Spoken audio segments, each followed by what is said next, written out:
क्या आप जानते हैं, भारत की एक ऐसी नगरी थी जो समुद्र की लहरों के बीच बसी थी।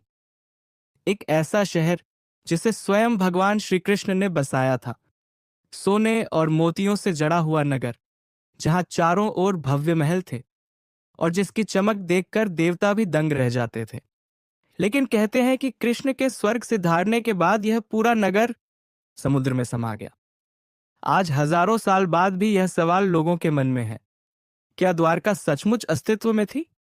क्या श्री कृष्ण की वह दिव्य नगरी वास्तव में समुद्र में डूब गई थी, या यह सिर्फ एक कथा है? आज की इस यात्रा में हम जानेंगे पुराणों और महाभारत में वर्णित द्वारका की कहानी। कृष्ण के समय की द्वारका कैसी थी, वह क्यों और कैसे समुद्र में डूबी, और आज विज्ञान और पुरातत्व हमें क्या सच बताते हैं। तो आइए चलते हैं समय की उस धारा में जहां से शुरू होती है द्वारका की अद्भुत गाथा।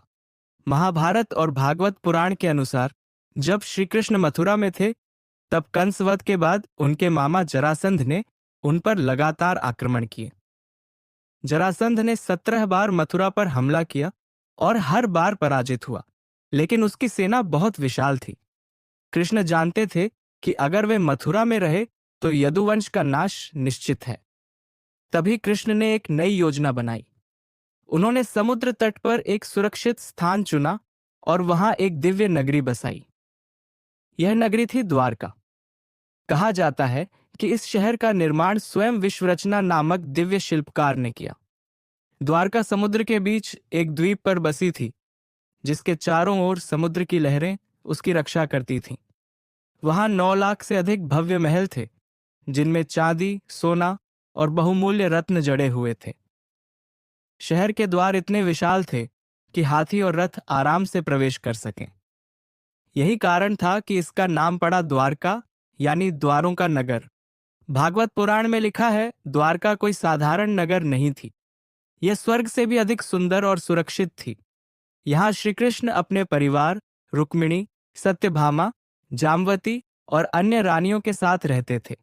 द्वारका ही वह स्थान था जहां से महाभारत जैसी महागाथा का सूत्रपात हुआ।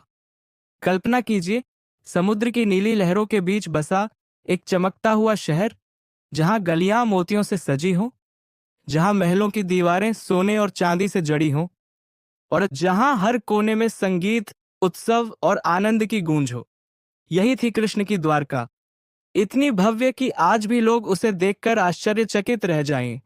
महाभारत युद्ध के बाद पांडव विजयी हुए, लेकिन धीरे धीरे समय ने करवट ली। यदुवंशियों में कलह बढ़ने लगी, आपसी झगड़े और मदिरापान से उनका पतन हुआ। भागवत पुराण बताता है कि एक श्राप के कारण यदुवंशियों ने आपस में ही युद्ध किया और अधिकांश नष्ट हो गए। उसके बाद भगवान श्री कृष्ण ने समुद्र तट पर प्रस्थान किया। वहां उन्होंने ध्यान में लीन होकर वनवास धारण किया। उसी समय शिकारी जरा ने उन्हें अपने बाण से घायल कर दिया। यही वह क्षण था जब कृष्ण ने इस धरती पर अपनी लीला पूरी की और स्वधाम चले गए। कृष्ण के प्रस्थान के बाद भागवत पुराण और महाभारत में उल्लेख मिलता है कि समुद्र ने धीरे धीरे द्वारका को निगल लिया। भागवत महापुराण कहता है, जैसे ही कृष्ण ने पृथ्वी छोड़ी, वैसे ही समुद्र ने लहरों को उठाया और द्वारका नगरी को अपनी गोद में समा लिया। विष्णु पुराण में भी यह कथा मिलती है। कृष्ण के देह त्याग के साथ ही द्वारका डूब गई।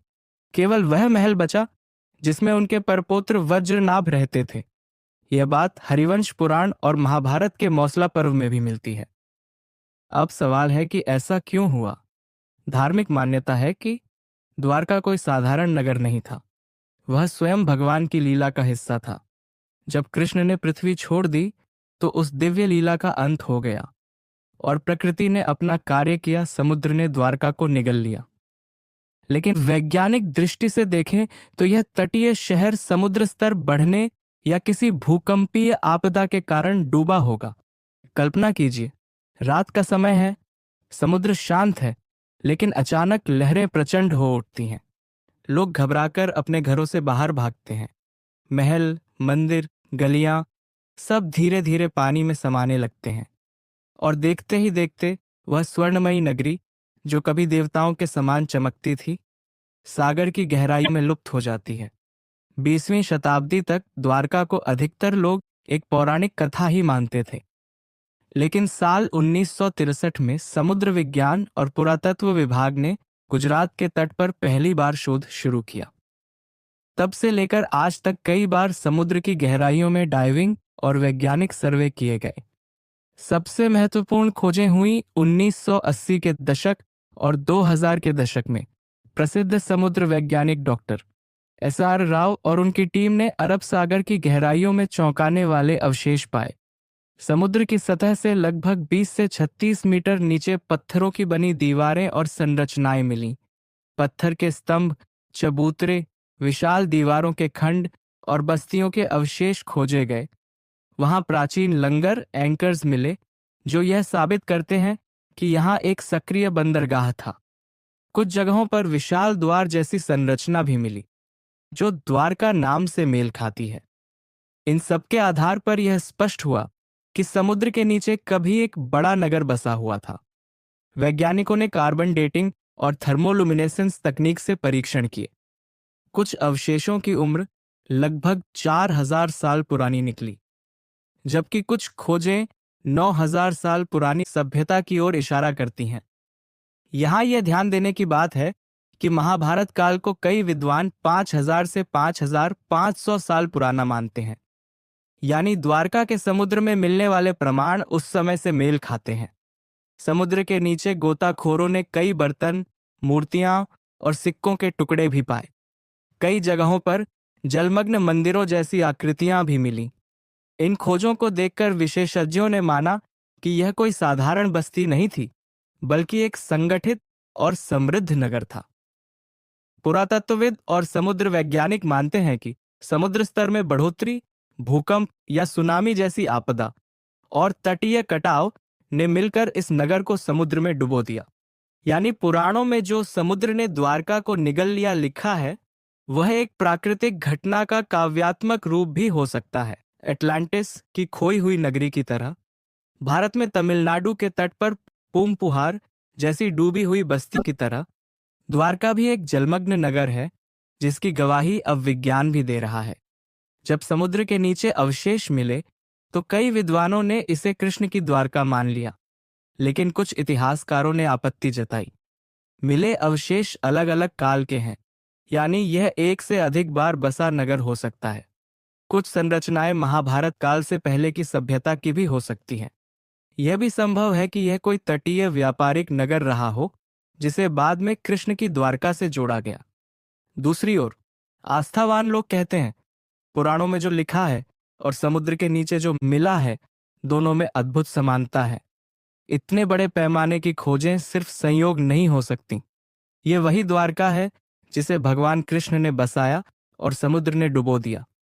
विज्ञान हमेशा ठोस प्रमाण और डेटिंग पर चलता है। आस्था हृदय की अनुभूति है जिसमें विश्वास सर्वोपरि होता है। इसीलिए विज्ञान कहता है कि हमें और प्रमाण चाहिए, जबकि आस्था कहती है यह वही द्वारका है जिसमें कृष्ण ने लीला की थी। अगर गहराई से देखें तो द्वारका केवल एक नगर नहीं थी, वह एक सभ्यता, संस्कृति और धर्म का प्रतीक थी। द्वारका हमें यह संदेश देती है कि चाहे वैभव कितना भी बड़ा क्यों न हो, समय और प्रकृति के सामने सब नश्वर है। सच्चा अमरत्व केवल धर्म और कर्तव्य में है, जैसा कृष्ण ने गीता में कहा। कल्पना कीजिए, आज भी समुद्र की लहरों के नीचे वह नगरी सो रही है। हजारों साल बीत चुके हैं, परंतु जब भी गोताखोर उन अवशेषों को छूते हैं, मानो इतिहास फुसफुसाता है। हाँ, यहां कभी कृष्ण चले थे, यहीं उनका रथ रुका था, यहीं गूंजा था सुदर्शन का तेज। तो दोस्तों, अब आप स्वयं सोचिए, क्या द्वारका केवल एक पौराणिक कथा है या फिर इतिहास का वह खोया हुआ पन्ना जिसे समुद्र की गहराइयों ने छुपा रखा है? शायद सच्चाई इन दोनों के बीच कहीं छुपी हो। लेकिन एक बात निश्चित है, द्वारका आज भी हमारे विश्वास, हमारी संस्कृति और हमारी आस्था की जीवंत धरोहर है। और यही कारण है कि द्वारका नगरी सदियों बाद भी हमें आकर्षित करती है, हमें प्रश्न पूछने पर मजबूर करती है और हमें यह याद दिलाती है कि जहां कृष्ण है, वहां रहस्य और अद्भुतता कभी खत्म नहीं होती। अगर आपको यह कहानी पसंद आई हो तो इसे शेयर करें, कमेंट में बताइए आप क्या मानते हैं। क्या समुद्र में मिली नगरी वही श्री कृष्ण की द्वारका है, या फिर यह केवल एक ऐतिहासिक संयोग है? आपकी राय जानना मेरे लिए बहुत जरूरी है।